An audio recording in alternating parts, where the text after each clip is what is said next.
I've covered a lot of journalists in the gaming realm in my day, and I am quite familiar with pretty much every single one of them. And almost to a person, you could say they are terrible, save for a very select handful of people that I can deal with.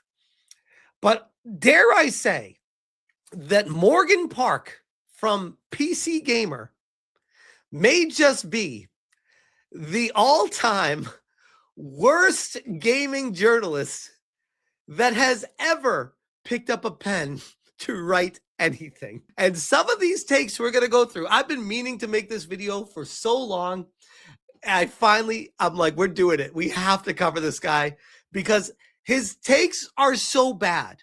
And they've been so bad for so long that I'm wondering if he's even a real person. So I had to research him to find out. And sure enough, he is. Unless they got an AI video of him. Because I found a video of him talking. So I'm like, okay, he does exist. He is a real person. And he has terrible takes. This is on PC Gamer. Morgan has been writing for PC Gamer since 2018. First as a freelancer and currently as a staff writer. He has also appeared on Polygon, Kotaku, because of course, Fanbyte, and PC Games N. Before freelancing, he spent most of his high school and all college writing at small gaming sites that didn't pay him. He's very happy to have a real job. Wait, hold on. Time out. Did they just call a games journalist a real job? I can't with this. Morgan is a beat writer following the latest and greatest shooters and the communities that play them. He also writes general news, reviews, features, that the occasional guide, and bad jokes in Slack. Twist his arm, and he'll even write about a boring strategy game. Please don't, though. I will say, by the way, maybe Morgan is the nicest guy on earth, and maybe he means well. But my goodness, we're going to start going through some of his takes, guys, and you tell me, should this guy be gainfully employed in the gaming industry? I said on X, this is a few months ago, this Morgan Park journo for PC Gamer reinforces the belief that games journalism can't go extinct soon enough. This is the latest article, Assassin's Creed Shadows is worth the wait. I'm sure this time will be totally different. And we've been through these before, but I'm going somewhere with this, so hang with me. I played 6 hours of Assassin's Creed Shadows, and folks, I think this one was worth the wait. There's a lot riding on Shadows for Ubisoft, and it's making a fantastic first impression. We all know how well that turned out. I played 7 hours of Concord this weekend and immediately want back in. PlayStation's hero shooter has more in common with Call of Duty than Overwatch.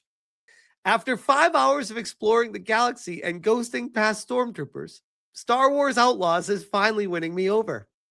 I'm wondering if this guy's just like a paid shill connected to these massive AAA companies that are paying companies like PC Gamer and their parent companies to just write fluff articles of them. Because ain't no way somebody has this many bad takes on this many terrible games over and over again. That's impossible. 8 hours in, Suicide Squad doesn't seem like the disaster some were waiting for. That's Morgan Park. Emerald Apple. Morgan can't hide from Smash JT. Kotaku. Kotaku, of course. Add it to the Morgan Park trash take pile. Highguard is fine when you don't have an internet in your ear telling you it's nasty. There are many more, by the way. Many more. Pirate Nation, PC Gamer journalist Morgan Park does it again. The marathon server slam consumed my weekend. 21 hours later, I've gone from meh to believer. Morgan, I'm sure this time it's totally going to be different. I'm sure. I found him, guys. This is from 1 year ago. It's got 900 views from PC Gamer. How do you have 315,000 subscribers and get 900 views in a year and 15 comments? What? How do these companies? Is everything fake? Is there nothing real in this world anymore? I'm sure Morgan is perfectly fine with Molly in the middle, by the way, but I don't want to say I got good, because I don't think I ever did, but I attempted to get good at Final Fantasy 14 and kind of more recently Tekken, like Tekken 7. This is, by the way, max volume. Great work, PC Gamer, with over 300,000 people in your dead audio. Here we go. And Tekken 8. I think my two. Oh, okay. Never mind. He's way louder. I think when you know that you've gotten better than most people at a game when you start to get so self-conscious about calling yourself good, because so that's what it is. You know what? Now I get it. Morgan Park is a pro gamer, and we are all plebs that do not understand how good these games really are. We just need to get good. Because you become aware of what the top 1% of players look like and play like, and you're like, okay, I'll never be that, so I guess I can't call myself that good. But in reality, you are probably in the top 20, 15% of players or whatever, so that's pretty good. Yeah, there's like a tier here that none of us are going to be able to speak to, of like, pro level players for certain games, which, like, none of us have been that, but that's okay. Most people aren't. They are their own class of Morgan must be, though. Player. But being like a normal person who gets like a normal level of like good, the like, the amateur competitive level, like you play a lot of ranked kind of level. And like, I don't play any games hardly that like meet those criteria. You guys know that. Just anyways, I can't with this anymore, because holy crap. Now I see why they have 900 views. Holy cringe. Daka, whoever that is a millennial sloppa gorgon freak. Morgan Park is everywhere. And he is a real person. He contributed to Forbes as well. Shout out to Paul Tassi. Unblock me, Paul. I am a freelancing games journalist from Bakersfield, California, covering everything Rainbow Six Siege. Also seen on PC Gamer. I'm constantly excited by Rainbow Six Siege's stream of new operators, and I love covering it as it grows into one of the biggest games around the world. I mean, I don't doubt that this guy loves gaming. I just think his opinions are like, there's trash, and then there's Morgan Park. Like, what do you... But he does exist. This is him on LinkedIn.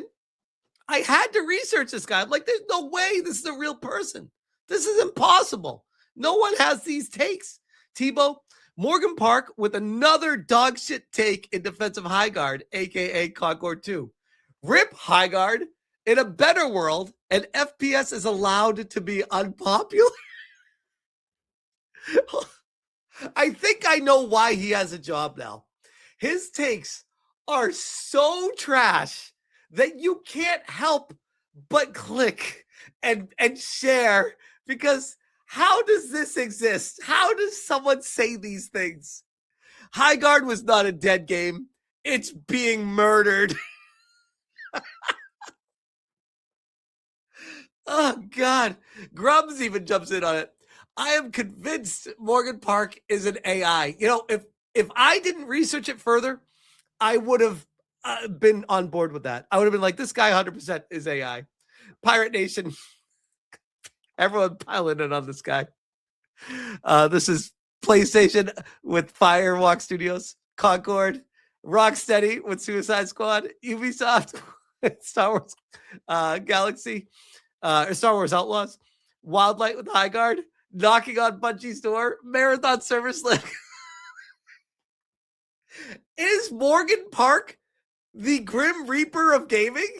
Have we just discovered something that nobody else knew about? Is that what's happening? The Celtic Cajun. Morgan Park is the gaming Grim Reaper? Amazing. I don't know how this is even a thing. I've covered so many. I genuinely mean it. I'll leave it at this. I've covered so many gaming journalists, so many activists, so many people that don't belong in the gaming industry that are using it as an avenue to push their agenda against gamers and thinking that they can co-opt an industry and push it and make you just start agreeing with them from just osmosis. They think you can learn this by osmosis if they just continue to just hammer it with every single article. Morgan Park is different. I don't think Morgan Park is an activist. I think he's a really just a dude that loves gaming and just has terrible taste. And the only reason they keep him around is because his taste is just so bad that it actually brings in more clicks than what the activists are trying to spew out there. Because at the end of the day, these companies don't give a shit about what gets written. They just care about what gets clicks. And be good or bad, infamous or famous, it doesn't matter. The clicks are what matter. They don't care if it destroys the entire perception of their entire organization. They're still getting the clicks. And they will ride that horse into the ground. And I think Morgan Park is that horse. And they are riding him until Valhalla. And in a weird way, I kind of appreciate it. Because he has been an endless content fountain. I am like looking forward to the next thing he writes. He's starting to become known. He is a known brand in gaming now. More than so many of these other gaming journalists that don't give a shit about gaming. At least this guy seems to care about it. No matter how bad his takes are, at least he seems to care. Oh, man. That's good stuff. But I will keep you guys posted on the next Morgan Park article because I'm sure it's not more than a couple hours away at this point. But for now, I'll leave that there. Weecho, Morgan Park, 5,000 hours into Dustboard, and I can't get it. Hold on. All right, here we go. ChatGPT did not fail me. 5,000 hours into Dustboard, and I can't get enough when the internet isn't in your ear telling you it's bad. By Morgan Park. It's well made, but I don't see Dustboard coming out. That doesn't even make sense. By the way, this is a joke. This is not a real article headline. This is just ChatGPT and whatever else you need to see. Oh shit. That's gonna get clipped out of context. Oh, do one for fair games. It's real. No, I'm not gonna keep doing that because that's real. That actually could be turning into like bad stuff. You don't want to go down that road with people. But it is funny because like it's hard to tell what's a parody and what's real with him because the titles are so bad.